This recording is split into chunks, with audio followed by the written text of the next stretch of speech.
ہمارے channel Urdu moral story میں خوش آمدید۔ ہمارے چینل سے روزانہ آپ کو سچی اسلامی کہانیاں سنائی جاتی ہیں۔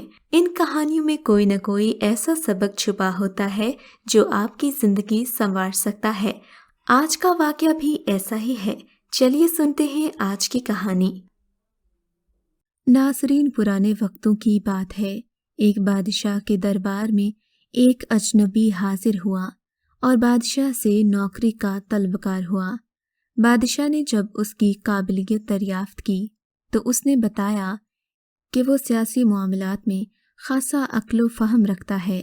بادشاہ کے پاس پہلے ہی سیاست دانوں کی لمبی قطار تھی، مگر اتفاق سے بادشاہ کے استبل کا نگران فوت ہو چکا تھا۔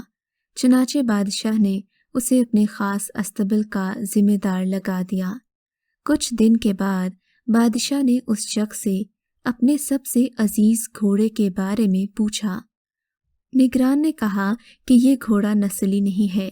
بادشاہ نے چونکہ وہ گھوڑا بڑا ہی مہنگا خریدا تھا، چنانچہ بادشاہ نے اس شخص کو حاضر ہونے کا حکم دیا جو دور کہیں جنگل میں گھوڑے سدھارنے اور سیدھا کر کے بیچنے کا کاروبار کرتا تھا۔ جب وہ شخص حاضر ہوا تو بادشاہ نے اس سے پوچھا، تم نے تو مجھے یہ کہہ کر یہ گھوڑا بیچا تھا کہ یہ اصیل اور نسلی ہے، مگر یہ تو نسلی نہیں۔ اس شخص نے جواب دیا، بادشاہ سلامت، گھوڑا ہے تو نسلی، مگر اس کی پیدائش کے وقت اس کی ماں مر گئی تھی، چنانچہ یہ گھوڑا ایک گائے کا دودھ پی کر اسی گائے کے زیر سایہ پلا ہے۔ بچپن اس نے گائے کے ساتھ ہی گزارا ہے۔ بادشاہ نے اس شخص کو رخصت کیا اور اپنے گھوڑے کے نگران کو بلا کر پوچھا کہ تمہیں کیسے پتا چلا یہ گھوڑا اصیل نہیں ہے؟ اس نے جواب دیا کہ گھوڑا جب گھاس کھاتا ہے تو سر نیچی کر کے گائے کی طرح گھاس کھاتا ہے، جبکہ اصلی گھوڑا گھاس منہ میں لے کر سر اٹھا لیتا ہے۔ بادشاہ اس کی فراست سے خاصا متاثر ہوا اور حیران ہوا۔ اس کے گھر میں اناج، گھی اور بھنے دمبے اور پرندوں کا اعلیٰ گوشت بطور انعام بھجوایا۔ اس کے ساتھ ساتھ ہی اس کو اپنی بیگم کے محل میں تعینات کر دیا۔ کچھ عرصہ گزرنے کے بعد اس نے اپنے ایک صاحب سے بیگم کے بارے میں رائے مانگی تو اس نے جواب دیا کہ اس کے طور اتوار تو ملکہ جیسے ہیں، مگر شہزادی کسی بادشاہ کی بیٹی نہیں ہے۔ یہ سن کر بادشاہ کے پیروں تلے سے زمین نکل گئی، کیونکہ اس کی بیوی ایک بادشاہ کی بیٹی تھی۔ بادشاہ نے اپنے حواس درست کیے اور اپنی ساس کو بلا بھیجا۔ معاملہ اس کے گوش گزار کیا۔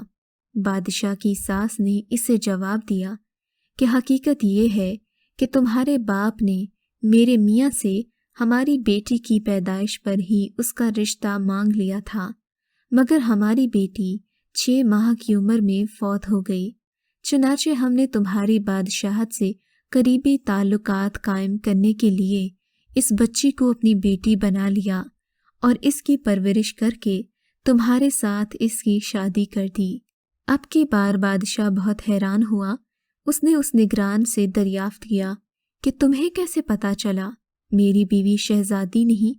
اس نے کہا کہ اس کا سلوک خادموں کے ساتھ ٹھیک نہیں ہے اور بادشاہ اس طرح نہیں کرتے۔ اس بار بھی بادشاہ نگران کی فراست سے متاثر ہوا۔ بہت سا اناج اور بھیڑ بکریاں انعام کے طور پر اسے دی، ساتھ ہی ساتھ اسے اپنے لیے دربار میں متعین کر دیا۔ کچھ عرصہ گزرنے کے بعد اس نے اپنے اس نگران کے بارے میں دریافت کیا۔ اب کی بار نگران نے جو بات کی وہ بالکل بھی قابل قبول نہیں تھی۔ اس نے اسے کہا کہ تم بادشاہ تو ہو، مگر نہ بادشاہ کے بچے ہو اور نہ ہی تمہارا چال چلن شاہوں جیسا ہے۔ یہ سن کر اس شاہ کے قدموں تلے سے زمین نکل گئی۔ اب جان کی امان کا وعدہ وہ پہلے ہی دے چکا تھا۔ چنانچہ اس گتھی کو سلجھانے کے لیے بادشاہ اپنی والدہ کے پاس جا پہنچا کہ پتہ چلے یہ ماجرا کیا ہے۔ اب کی بار اس کی ماں نے اس کی بات سن کر کہا کہ ہاں، تم ایک بادشاہ کی نہیں، ایک چرواہے کے بیٹے ہو۔ بادشاہ کو بہت حیرت ہوئی اس نے اسی نگران کو بلایا اور اس سے پوچھا، تمہیں کیسے پتا چلا کہ میں بادشاہ کا بیٹا نہیں ہوں؟ مصاحب نے بادشاہ کو جواب دیا کہ بادشاہ جب کسی کو انعام و اکرام دیا کرتے ہیں تو ہیرے موتی اور جواہرات کی شکل میں دیتے ہیں، مگر تم جب بھی کسی کو انعام و اکرام سے نوازتے ہو تو اناج اور بھیڑ بکریاں اور کھانے پینے کی چیزیں عطا کرتے ہو۔ یہ اسلوب کسی بادشاہ کے بیٹے کا نہیں بلکہ یہ کسی چرواہے کے بیٹے کا ہو سکتا ہے۔ اس بار بھی بادشاہ اس کی فہم و فراست کو داد دیے بنا نہ رہ سکا۔ اگر آپ کو آج کا یہ واقعہ پسند آیا ہے تو اس ویڈیو کو لائک ضرور کیجیے اور اس طرح کے مزید قصے سننے کے لیے ہمارے چینل اردو مورل سٹوری کو سبسکرائب ضرور کیجیے۔